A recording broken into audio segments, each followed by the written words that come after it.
Caroline, the sound of the nation. Caroline, the sound of the land. Caroline, the sound of the nation. Caroline.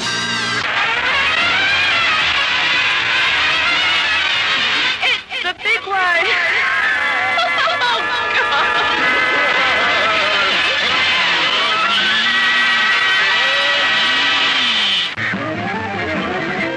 It's the big, wide, wonderful world of Daffy Don Allen. The big, wide, wonderful world of Daffy Don Allen. Get your heartbeat different. La la la la la la la la. Get your heartbeat different. La la la la la la la la. It's in the air everywhere. The station with the happy different.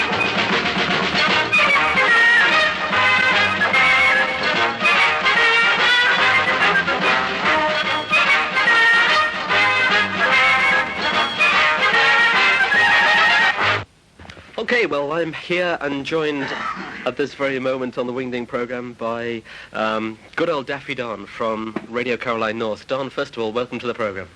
Nice to be here, and nice to have you here. I don't know which takes preference. Well, listen, let's start with a few questions. You first began with Radio Caroline back in the 60s, but weren't you on the Southern ship before you came north? I was actually. The funniest thing that ever happened, and you know the old saying, if you're in the right place at the right time, talking to the right person, you've got the right commodity or whatever it is. I just happened to walk into Radio Caroline, the headquarters in London. Mainly the curiosity got me when I was in Canada about this. Why should they broadcast on a ship? Well, eventually when my wife, who was English, we came over to England on a holiday, and we were planning on going back within the month, and then we changed it to 3 months. That's a story yet to come. Anyway, to cut a long story short, went up to London, and as I say, curiosity got the best of me. Walked into Caroline House, and I was just there at the right time. I said I was a broadcaster, presenter, having worked in radio in America and in Canada, and lo and behold, wasn't I offered a job right there on the spot. So, again, to keep it as short as possible, I found myself on the Mi Amigo the following day. Never seen the sea in my life, never been to sea in my life. It was quite an experience, that in itself, never mind the radio station. And we were on the South Ship from March till about June. And unfortunately, the sea got to me, so I was all set to pack it in, and they offered me a job in Caroline House, so I commuted back and forth from London to Reigate, where I was living. And then came November, they were very short of disc jockeys on the North Ship. And having remembered me, they asked me if I'd go up there for a week or 2 weeks at the very most. So I went up there, and as I was coming on the North Ship, lo and behold, Jerry Leighton was coming off, and he'd been on for about 3 weeks, desperately wanting a break. So I found myself on board the North Ship, and talk about understaffed, they were definitely desperate for disc jockeys at that particular time. The only person that was on the ship at the time was a gentleman who I briefly met on Radio Caroline South, Graham Stewart, who later became Bob Stewart. And between him and I, we split the programs between us for the following week.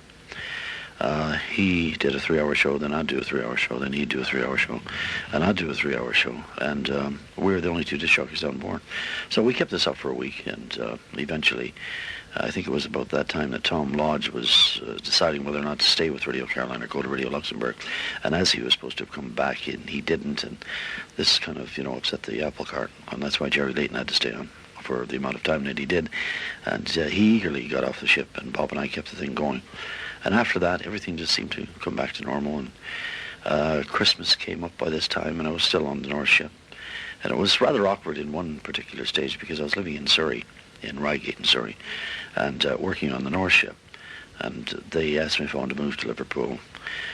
We were living with the in-laws at the time, and didn't really want to go, so I just continued for the remainder of my 3-year career, just flying back and forth from the Isle of Man to Reigate in Surrey.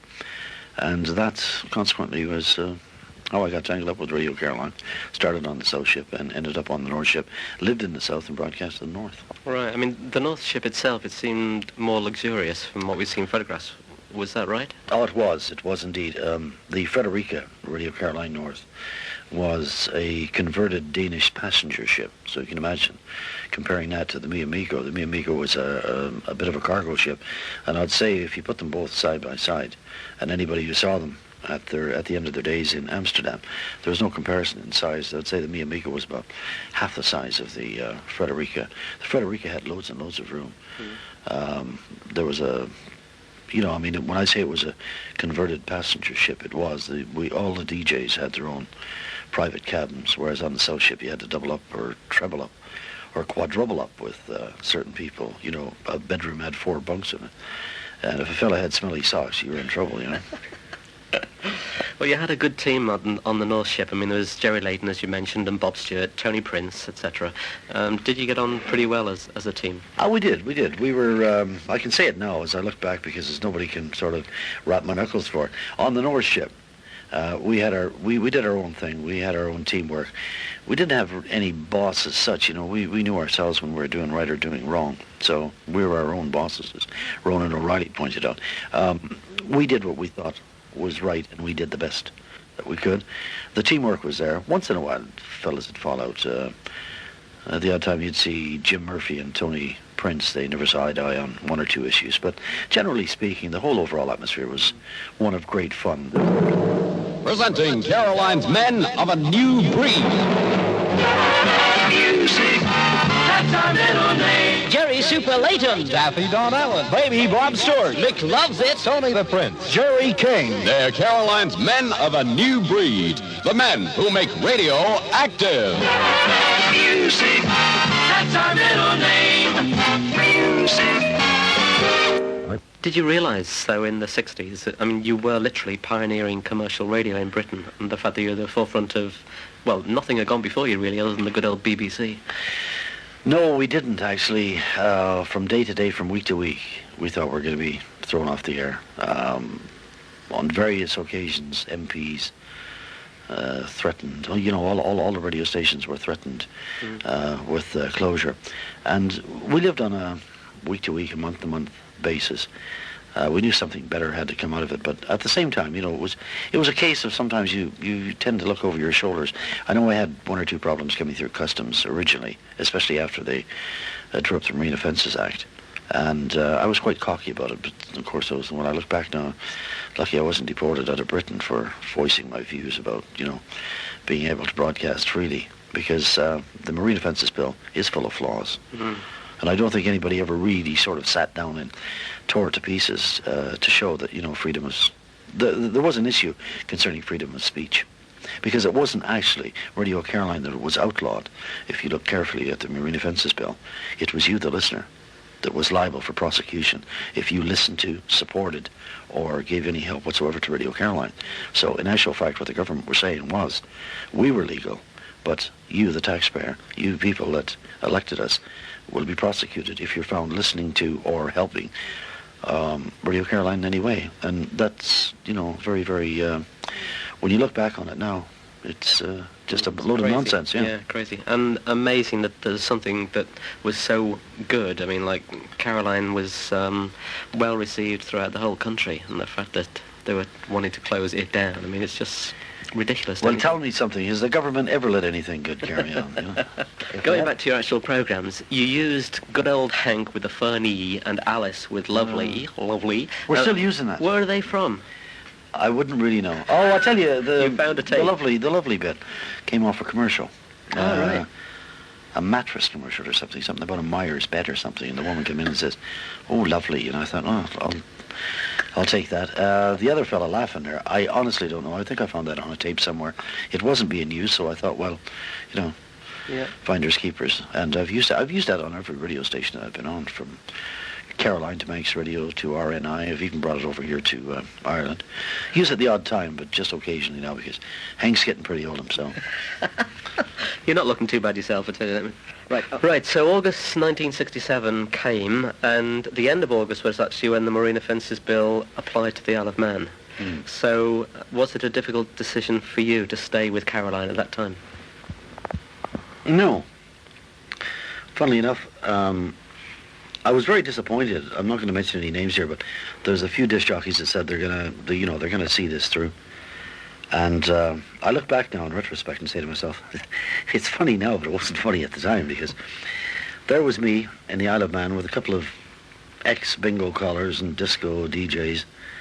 I was told by Ronan O'Reilly, you've got to smarten these boys up. They're our new crew. And I said, well, what about Mr. X and Mr. Z? And they're going to stay on. No, says Ronan.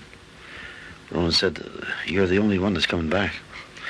So on the way out in the tender, we had to wait for the tender to come in first. And of course, there were the lads there with the black sleeves, or the black bands on their arms and that.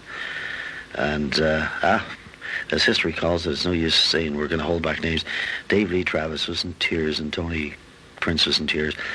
But Tony, I know specifically, said he was going to stay on board. I was very disappointed when I saw most of them come off. And I thought to myself, boy, you've really got your work cut out for you here.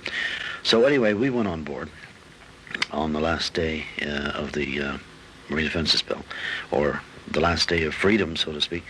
We went on board that night. In fact, even the customs fella came out. We had a big ball on board. There was wine and all that was flowing. I didn't drink that night because I knew I had a lot of work cut out for me.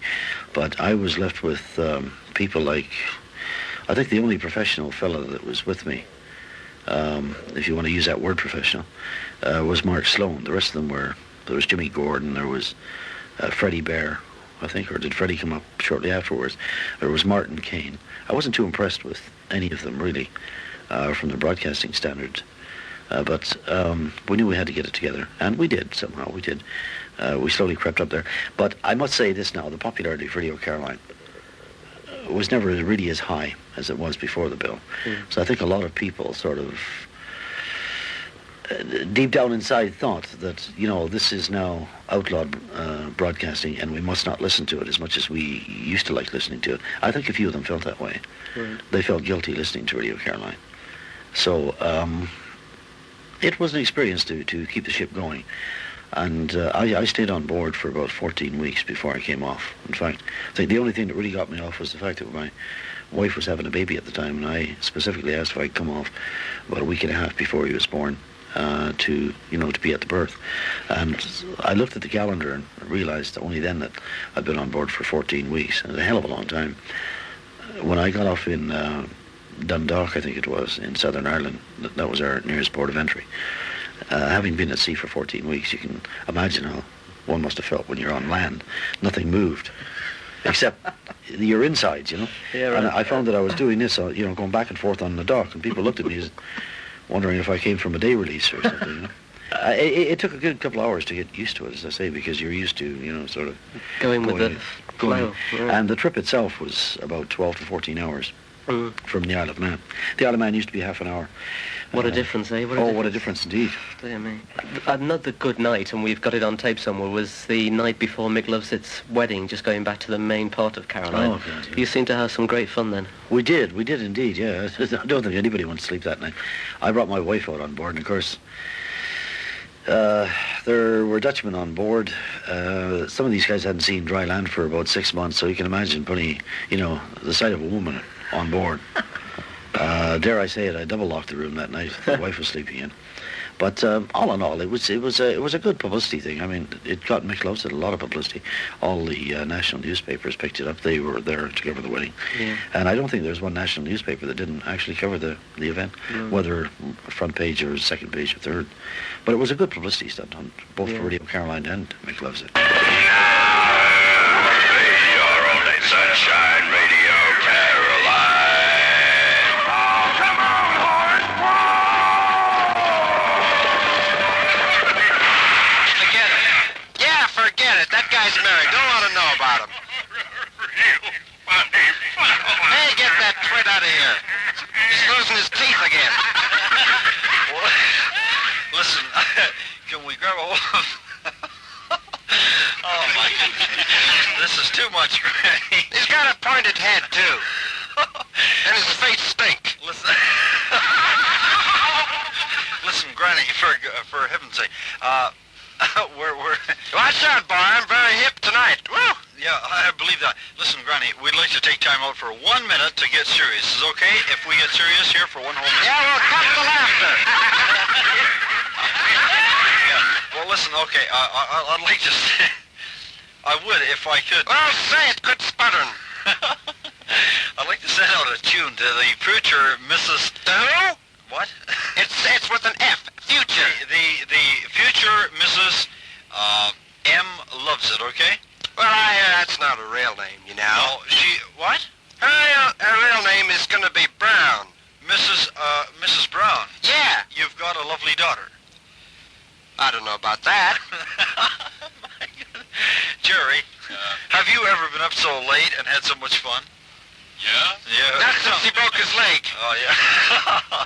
Did you know, Granny, that Mick Luvzit is getting married today? Stranger things have happened. Listen, Granny, I know exactly why you got out of bed and came up here. You heard Jerry Leighton was here, and I was here, and Mick Luvzit. No, I didn't. I heard there was booze. Oh. I come up for a start. Well, listen, I am convinced that you came up to sing your song. Okay, let's sing it. All right, we got the 79-piece orchestra, Jerry Leighton on the cymbals. Hold on till I just tighten my suspender bender here. Hey, listen, incidentally, have you got a new bikini yet? I won't talk about that. Oh, My last one burnt out. There's that crazy Bob Stewart letting a cigarette too close to these paper bikinis that were sent in. My goodness. Hey, yeah, did you like that paper bikini we sent you? Or, there was somebody sent it to you. Yes, it was real hot stuff until it burnt up. Well, Can't wear it no more. Yeah, all right. Are you ready to sing your song, Granny? We're only going to give you one chance to sing. Just hold on till I take a deep breath All right, here. all right. We'll start the music. You have a cough here. Chest out and shoulders back. Do you want a cough? Right, okay.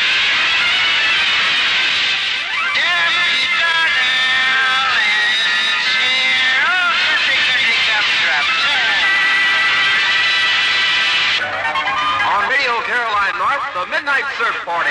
The fastest thing in the air.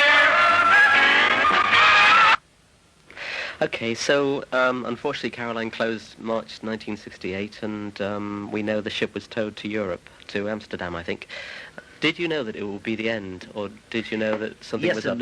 Yes and no. I'd be a liar if I said I knew it was the end, but you know, you get these premonitions inside you. I thought to myself, you know, they're not cutting that anchor for nothing. It's it was a huge anchor, and as I was telling you a bit earlier on before we went on air here, it took them a good day to sever that anchor. I mean, the chains were really heavy duty stuff, because of the fact that we're anchored in the Irish Sea. It took them a good day to cut that anchor, and I knew they weren't cutting it for nothing, even though they left a marker buoy there. And the marker buoy stayed there for a couple of years, I think. Really? Yeah, God. before somebody actually, I think, shot it or something. So, to let the chain go down, because it was considered to be a hazard for shipping. But it took us a week. It took us a week to get from where we were to Amsterdam. We had no idea we were going to Amsterdam. We had no idea where we were going, to be quite truthful. And the sad thing, at the same time, we're going down the coast of Britain to destination unknown. And when I look back now, I think to myself, there was us. We were closing down. And TWW, the Welsh station, I think had reached the end of its franchise. And there they were on the box, and we're watching to see. And there's the boys on Telly Willy, as they call it. Telly Willy Wells say, you know, it's been so nice being with you, and we have to leave you. And I remember Jim Gordon saying, you're all right, mate. You at least bloody know what was happening. We don't, you know. Well, anyway, we left on Sunday morning, and late Saturday afternoon, we arrived in Amsterdam. The South ship had arrived the following, a day after. Right. We both got taken off the air at the same time, and the South ship was in Amsterdam the following day. It took us a week because we were being told by the Sevy tug the engines weren't, we weren't on our own power. Everybody was optimistic, you know. Ron O'Reilly says, we'll be back, you know, and so I was put on a standby, and waited. One or two efforts were made to bring Caroline back, like the old Radio 270 ship. That was a fatal exercise, and it was a sort of it was a mistake from the start. But eventually, I suppose you could say that Radio Caroline did come back in the form of the Mi Amigo. Yeah. And what a coincidence at that particular time. Myself and Chris Carey, Spangles Muldoon, had joined Radio North Sea, and I was program controller of it, and I was to come on board Radio North Sea a week after Chris or Spangles had started. When I did finally work my notice at Manx Radio and came aboard RNI, lo and behold, what did I find? Chris Carey or Spangles Muldoon had jumped ship and gone to the old Radio Caroline. There was no electricity, there was no nothing on it. They were living by candlelight. They were water was being taken out to them. The conditions were really, you would have to see it to believe it. There was no good hygienic conditions on board the Caroline. They just narrowly got it out of harbour in time, and from there on in, they fair play to Spangles. He took what must have been a vandalised ship and put it together, and actually got a signal out of it. And then Caroline went from bad to worse. The mast was rotten and it fell apart, and every other thing happened to it. And eventually they had to seal up the side of the ship. It was well and truly. It never. Sad in a way that the Frederica. Well, it's sad the fact last. that the Frederica was scrapped, and that's the ship that should have come terrible. out. But good memories. Good memories. Yeah, now you're over here in Southern Ireland at Radio 3. Do you miss playing pop records? Because I know you're only country now, aren't you? I mean, do you ever miss sort of doing the type of programs you did in the 60s? Well, I'm looking into the possibility of, as I speak to you now, I'm doing an outside broadcast live from Mullingar tomorrow. And I'm actually inheriting somebody else's show. They wanted me from 12 to 3 doing the outside broadcast, so I'm not going to confine it to country.